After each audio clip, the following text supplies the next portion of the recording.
Hello there, ladies and gentlemen. My name is Simon here with episode number 5 of Andor. Now, there is no chance of you getting angelic Simon this week because the weather outside has turned for the worse. The British autumn has fully set in. It is grey, it is rainy, it is cold, and it's definitely having an effect on me because I'm kind of sniffly now in the morning, so apologies if I do sound a little bit bunged up. But we are right now in the middle of this next 3 episode arc. Last week's episode was kind of the introduction to the next story for Cassian. And, I absolutely adored the episode. Stellan Skarsgård was, unsurprisingly, the star of the show. Everything that he's in, I've absolutely loved. Going back to, Pirates of the Caribbean. Everything else that he's been in, he's just kind of mastered the role, and the way that he kind of played this, kind of wares merchant, this antiques dealer who, has this very kind of rich and, warm persona, very flamboyant, and then in an instant he's able to switch, to this, rebel, who's very serious. It's great, and I think this is where, intelligent writing comes through. The scene where he's putting his wig on, he's putting his jewelry on, and then you just see that one shot where his posture changes, his demeanor changes, he's practicing his persona. That one shot tells you more than all of the dialogue, in a Marvel show, in anything else, that might, try to overdo it. That's the sign of smart writing because, again, instantly we know he's playing a character.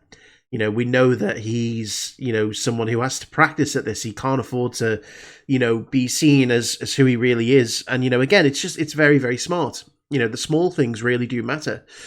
And, we are introduced to some newer characters as well. Deidre Miro, who was the Imperial Security Bureau officer, who we're going to be following around. She had her own issues.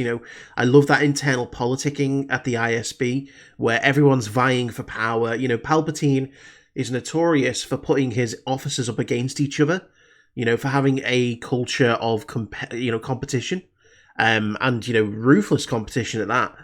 So everyone's not thinking about the greater good, they're thinking about their own positions, and I love that, kind of mindset for a political, opera, as it might be. We haven't seen much of Cyril Khan, up until the end of the third episode. We saw that he was reunited with his mother. In fact, no, that was last episode, I think. Yeah, I can't remember. It's too early in the morning to remember exactly when, he showed up on Coruscant. In fact, it was last episode because I specifically remember mentioning about how the place where he lived looked like a block of London flats. And that turns out it's exactly what it was. It was a block of flats in London.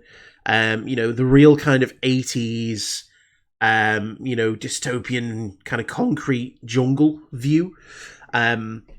The airport also, the spaceport, is the McLaren Technology Centre, the McLaren F1 team. And I knew I'd seen it before because I've seen the Netflix documentary, the F1 documentary they have on there. And, it goes inside there and it's got a very unique, shape with spiral stairs, the long kind of curving glass exterior. And instead of the big pond that is outside that window, they just replaced it with Coruscant. So again, it's great to see kind of real live action locations. I said this last week, the volume is great. The volume does really well in specific scenarios. I think it's really kind of bumped up the game, for, a lot of situations, like, spaceship, shots. It gives that sense of realism on the outside. There's certain location shots that, you can't obviously do as well in CG as you might be able to do in the volume. And, again, it has its place, but you can't beat location shooting. And, again, this kind of proves it because it's built into real world. It's a real world feel. And that's exactly what I got from, the last episode, just from the, design perspective. So, I absolutely loved it. We've got a slightly shorter episode this week, which again always bugs me because, you know, as much as the people who work on this deserve to have their names in the credits, it still bugs me that there's 8 minutes of credits at the end of every episode because, you know, the runtime isn't really the runtime at that point. So yeah, we're going to jump in. So let's see what happens in the 5th episode before I suffer a stroke and can't speak anymore. He is so depressed now. He's got nothing to live for. Cereal and blue milk. If you've forgotten my question, do you have even a single prospect before? He's like, got a good job. Gonna find a nice woman. That looks like a really kind of comfy place to camp. I would really love to go for a camping weekend there. Corporate issue. Interesting. Yeah. Stole it. There's no sense being upset.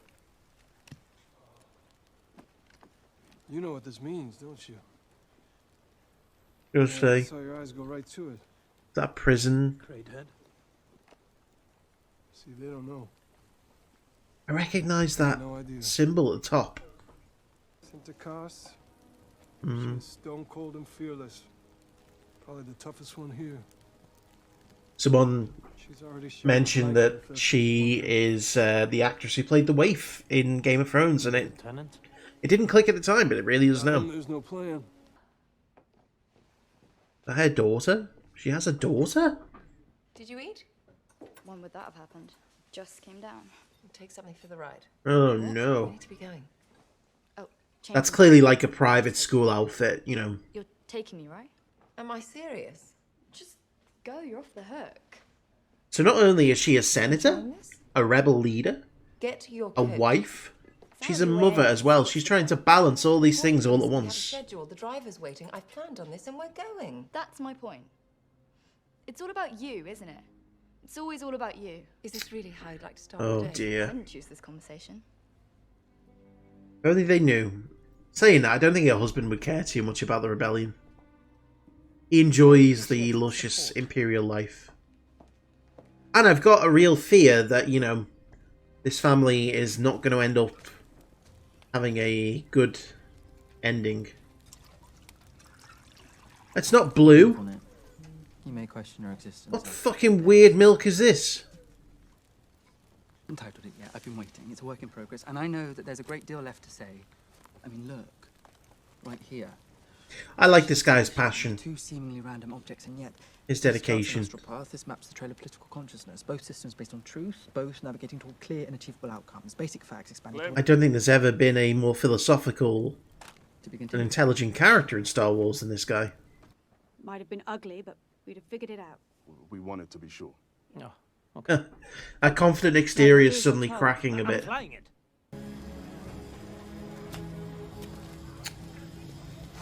Overseeing the cleanup.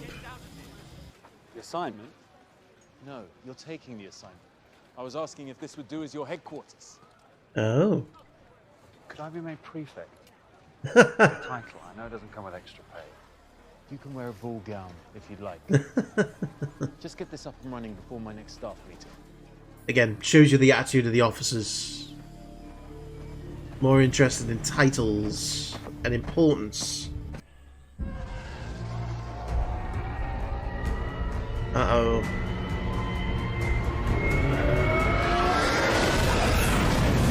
Whoa. That's a cool shot.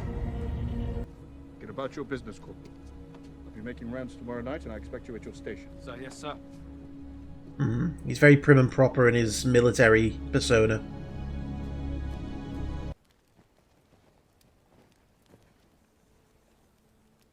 I can fit 3 more in here. Seriously, I want to go camping in this location with all these buildings. Looks like an excellent place to go. I'd spread it out. Yeah. Never climb the same fence. She sees the intelligence behind it. To be random.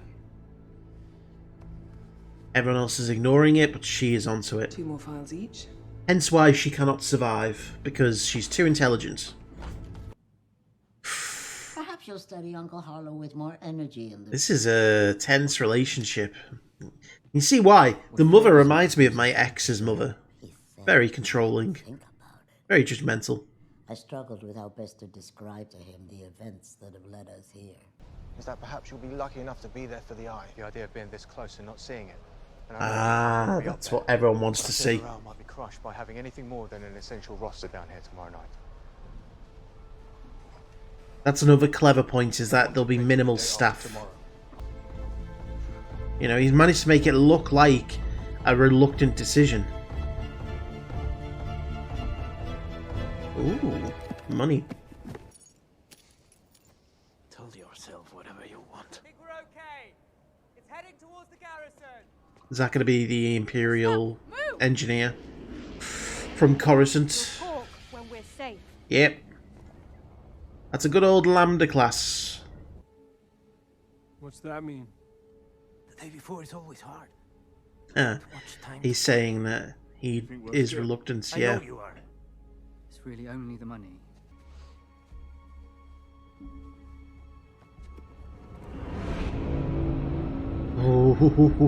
Oh, I love those shots of Coruscant.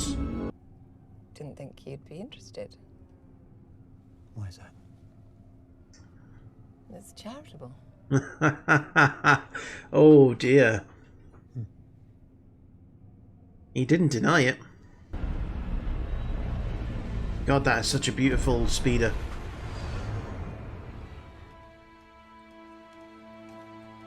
I love how those little shots of Mon Mothma and her husband just tell us so much about their relationship. You don't need long, you know, bits of exposition. Just precise conversation with plenty of subtext. Let's say, isn't that a little bit risky, waving a, you know, a light source around? I know they're probably not necessarily watching it, but... Went a boat and filled his pockets with stones. They didn't kill him directly. Hated the Empire. But I don't really know what to call how I feel now. they're the reason he's dead. No farewells tonight. Plenty of work to do together tomorrow. I wonder what they're doing. Are they a distraction? Are they clearing a path for something? Are they setting explosives? You said that an hour ago. Oh, look at the holocrons. There's a Sith and a Jedi holocron on that top shelf. Or at least... I mean, they're bigger than I expected, so they might not necessarily be the exact things. Or would he just be starting? Well, that?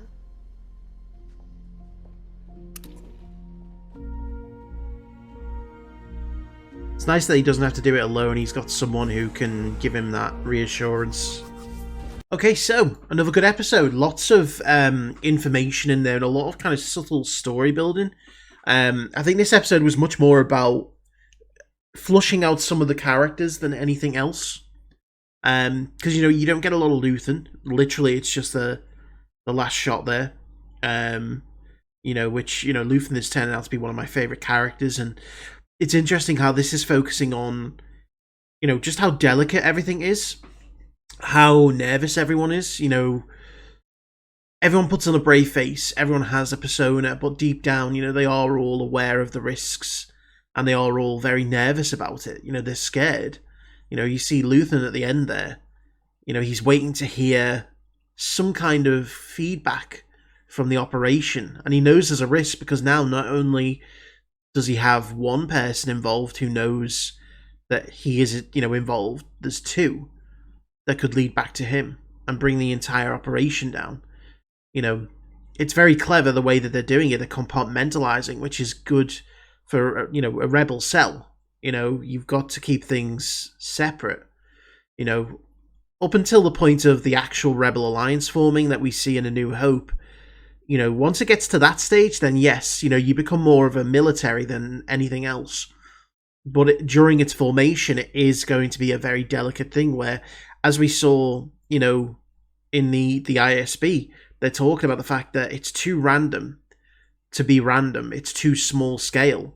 You know, they are doing it exactly the way an intelligent person would do it. Keep it low key, keep it random, keep it small scale so that you don't arouse any attention, you don't create any patterns of behavior that can lead them to you, you know. So I think, you know, obviously the people who were involved in writing this show clearly understand the idea of guerrilla tactics, of, you know, rebel cells. You know, they've clearly studied up on you know, the structure of what makes a good rebellion. And, you know, I think they understood that this needed to be, more than anything, a character story, you know, a character-focused plot. Because that's exactly what's happening here, you know. Majority of this episode was spent, you know, kind of feeling out the tensions between, you know, Cassian and the rest of that group. But there are so many intelligent scenes. You know, Mon Mothma, for example. Again, very much like last week with Luthen, where we get that one scene and we instantly understand, you know, the kind of person that he is. Here we had two scenes that really gave us an idea as to who Mon Mothma is. The first one being the family dinner, well, the family breakfast, you know, where not only do we learn that she has a daughter, so, you know, she's got all these things that she's weighing up. She's a senator, she's a mother, she's a, you know, a wife, she's a leader of a rebellion. You know, all those things can make you pretty stressed. And it's clearly come at a cost, because we see that her daughter, I think, you know, has been influenced by the father to see some of the more negative aspects of Mon Mothma as a person. And, you know, you could definitely say that maybe there is a little bit of an ego or narcissism there from her perspective, or maybe it's just an unfortunate side effect of, you know, the stresses that she has from leading such a life. You know, she is a senator, she is an important figure in life, and, you know, maybe that's kind of gotten to her, you know, deeper than she would like to admit. You know, it's a flaw, it's a character flaw in a good person. And that's what makes it, you know, human. That's what makes it realistic. You know, they're not just good all around. They have a flaw. You know, she is this virtuous rebel leader who's trying to free the galaxy from oppression, but she's clearly not put her family first. You know, you would maybe, from what I'm gathering here, say that she's not been the best mother in the world. You know, that's what you gather from that one scene, that one breakfast scene. And then when they're in the car, her and her husband, you know, you understand the limits of their relationship. You know, she fully understands that her husband is not in this for, you know, being altruistic. She knows that he would not be able to accept her part in a rebellion because he very much enjoys the high life. He doesn't have a lot of compassionate you know, feelings for others. You know, it does make you wonder. I would love to know their backstory, like what made them fall in love in the first place, if there even was, you know, love and it wasn't some kind of an arrangement. I'd like to think that, you know, at one point they were in love, but, you know, you can see that this is now more of a marriage of convenience than anything else. The husband clearly enjoys the life that his wife's station gives him. They have a daughter, so there is a, you know, a clear, you know, motivation for being a family there. And, you know, Mon Mothma has to keep up appearances, not just as a senator, but as the rebel leader. You know, she has to put on this convincing display of, you know, familyhood. So those two small scenes tell you so much more than all the exposition in the world. And, you know, again, I think that's what this show excels at. And, you know, some people might not like it, some people might not necessarily understand it. You know, they've grown accustomed to the kind of basic storytelling of, here's the situation, here's the action scenes, here is maybe a few small emotional moments to, you know, cater to, you know, a certain subsection of the audience. You know, it's far more complex than any other Star Wars show that we've been given. And, you know, again, even simple things, you know, like, you know, Lieutenant Gorman, he is playing his hand so cleverly. You know, he has got this, you know, outward persona of being this really rigid military leader. being a hard ass, and positioning himself to look as though he's reluctant to give people time off, when in reality it's the best option. He forces himself into a position where it looks like he's reluctantly giving people time away from their shifts when the rebels are going to be attacking, so that he's got a really good cover. I mean, I don't know if his plan is to stick around in the Empire and continue to be a spy afterwards, or if he's going to bolt with the rest of the rebels. He might be leaving his options open, because certainly, I think from an Imperial side, you wouldn't suspect him of being a traitor, because, he's doing everything by the book. Really is. But again, you can see his planning by, kind of reluctantly giving those guys the night off.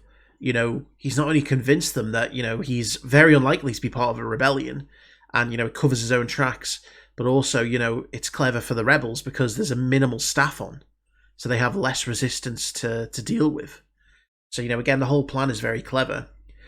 The stuff with Cyril Khan and his mother, my God, does that bring back some, awkward memories for me, because that reminds me of my ex's mother, who was very judgmental and expected the best for her son, and if you weren't the best, then, sometimes there would be a bit of a, not necessarily a direct, kind of observation, but there would be scheming in the works to undo certain things, and she just gives me that vibe.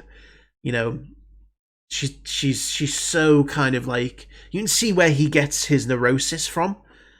She's been, getting on him his whole life, telling him he needs to be this big person, needs to be successful, putting him down all the time, and you can see that he resents that. At the same time, he probably does deeply love her, but he resents who she's made him into. And now he's more driven than ever, I think, to go and get Cassian. That's clear.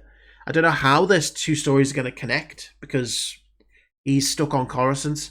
This uncle character is clearly going to be important to bring in, but I don't know in what way. I don't know who he is.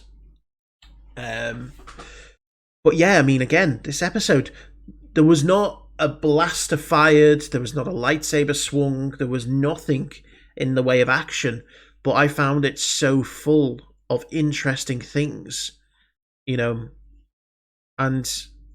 yeah, again, that's not everyone's cup of tea, but I absolutely love it. I adore it. I think it's brilliant, storytelling and brilliant TV to watch. So I am thoroughly enjoying this show, and I'm glad that it's got its second season, and they've kind of set out the idea that there is only going to be 2 seasons, because, I mean, we ultimately know the end fate of Cassian. They're not going to overdo it, and, I'm hoping that as this season continues to go on, because I can see where this arc is going. Next episode is clearly going to be the assault on the dam, the escape, which is what we see in the trailer, but I've got no idea where the last 6 episodes will take us. And that's intriguing as well, because, there's so many possibilities. But anyway, I hope you enjoyed it. Thank you very much for watching, and I will see you for the next one.